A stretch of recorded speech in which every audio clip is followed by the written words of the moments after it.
Good morning, ladies and gents. Beautiful Monday morning. Just got done with my 10.10 mile run. Day 15 is done.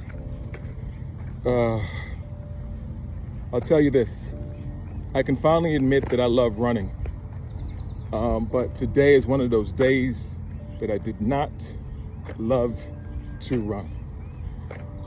From the moment I woke up this morning and knocked out all the other exercises to getting out here, I just didn't feel like it, didn't want it. And I was just thinking in the moments, like as I was going through the moments, I was just like, you know what? We're not even gonna think about it. Just put one leg in front of the other and just keep going, keep going. And it reminded me so much. I was telling a story to a couple of friends about one of my 100-milers from last year. And I was telling them how at mile 75, this was in Colorado Springs, so you're looking at altitude, you're looking at mountains, you're climbing and things of the sort. At mile 75, I got lost and I was done. Like I was done. And one of the first things I did was I sat down on this rock and I was like, man, God, I'm sorry. I know you asked me to do this, but I can't do it. I'm done. And then after that, after I was done with that, then I just started beating myself up. Like, you idiot. Who do you think you are? What do you think you're doing? Like, what's the purpose of all this? Like it was just that quick. Like, it was really just that quick.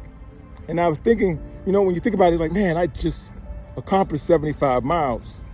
But because I couldn't get to the full destination at that time, at least in my head, I didn't think to, I started beating myself up. And then one of those funny things happened. A couple of guys came along, sort of pushed me on. It's like, okay, you're done. Let's just make it to the next milestone, which is another 7 miles away. Might as well have been another 100. And I'm in the middle of the 7 miles to the next location. And I'm still beating myself up. But not only am I beating myself up now, I'm mentally beating these guys up too, blaming them from everything in their mama, even though they hadn't done anything but push me along. And I remember thinking, okay, this sucks. This is all this.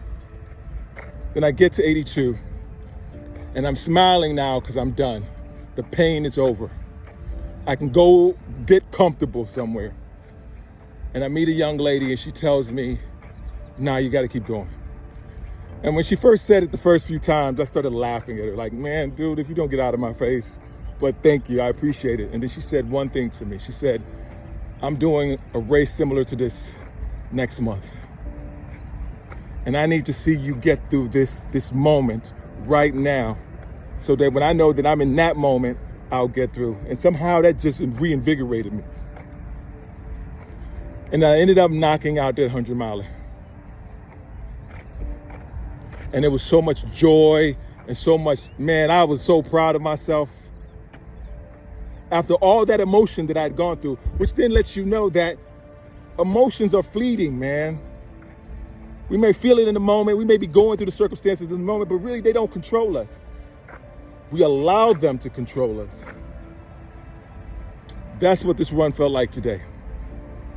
I was like, you know what? I don't want to be here. It sucks. I don't even know why I'm here. But I said, let me just keep going this next mountain. Let's keep going to the next mountain. And let's just get there. And then when you get to the end, and I'm like, now, oh, man, I'm so proud. I did it. But if I had adhered to what I was feeling 4 or 5 miles ago, we wouldn't be in this space right now. Now let's put that and take that about our lives. How are you in your life? Yeah, you're dealing with struggles. Yeah, you're dealing with the emotions. Yeah, you're dealing with people going against you. But ultimately, what does that stuff have to do with you besides using it as a way to propel yourself? Just a thought. Anyway, be blessed today and every day. Talk to you soon. Peace.